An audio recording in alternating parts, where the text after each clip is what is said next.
He wanted to get back in bed and cuddle. He roughly moved in behind her and turned her so her back was against his chest. He had shaved himself, and she could feel the tiny spikes of returning hair pricking her back. You know... She got no further with the complaint. He pivoted his body, and now she was on her back, completely on top of him. His chest was like sandpaper. His arm came around from behind her, and he bent it at the elbow into a V. He then used his free hand to push her neck into the V. He tightened his arms, and she felt her air passages collapse. She could not yell for help. She had no air to make a sound. She struggled, but her legs were tangled in the sheets, and he was too strong.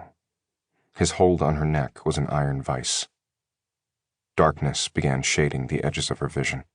He raised his head off the bed and brought his mouth to her ear. "People call me the Shrike," he whispered.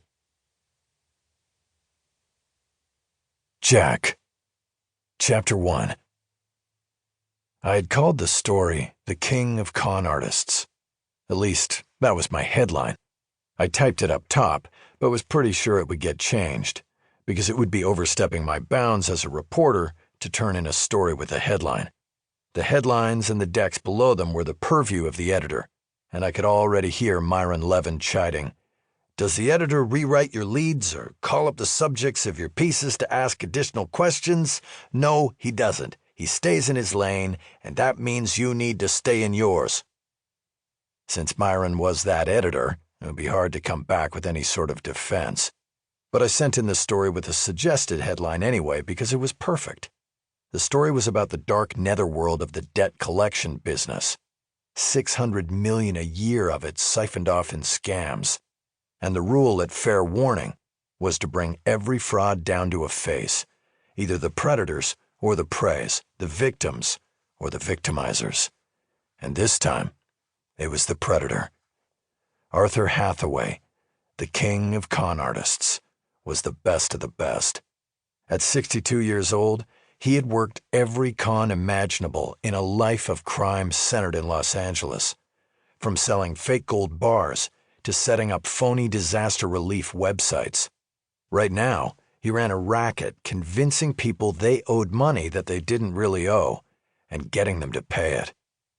And he was so good at it that junior swindlers were paying him for lessons on Mondays and Wednesdays at a defunct acting studio in Van Nuys.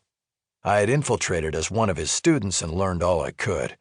Now, it was time to write the story and use Arthur to expose an industry that bilked millions each year from everybody from little old ladies with dwindling bank accounts to young professionals already deep in the red with college loans. They all fell victim and sent their money because Arthur Hathaway convinced them to send it. And now, he was teaching 11 future con men and one undercover reporter how to do it for $50 a head twice a week.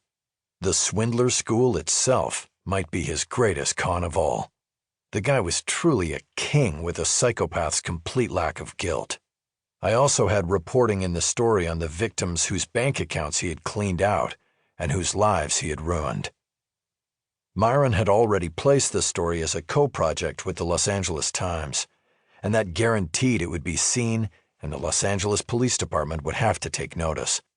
King Arthur's reign would soon be over, and his round table of junior con men would be rounded up as well. I read the story a final time and sent it to Myron, copying William Marchand, the attorney who reviewed all Fair Warning stories pro bono. We didn't put anything up on the website that was not legally bulletproof. Fair Warning was a 5-person operation if you counted the reporter in Washington, D.C., who worked out of her home. One wrong story spawning a winning lawsuit or forced settlement would put us out of business, and then I'd be what I had been at least twice before in my career, a reporter with no place to go.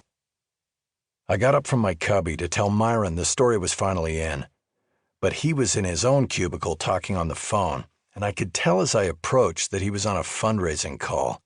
Myron was founder, editor, reporter, and chief fundraiser for Fair Warning. It was an internet news site with no paywall. There was a donate button at the bottom page of every story, and sometimes at the top, but Myron was always looking for the great white whale who would sponsor us.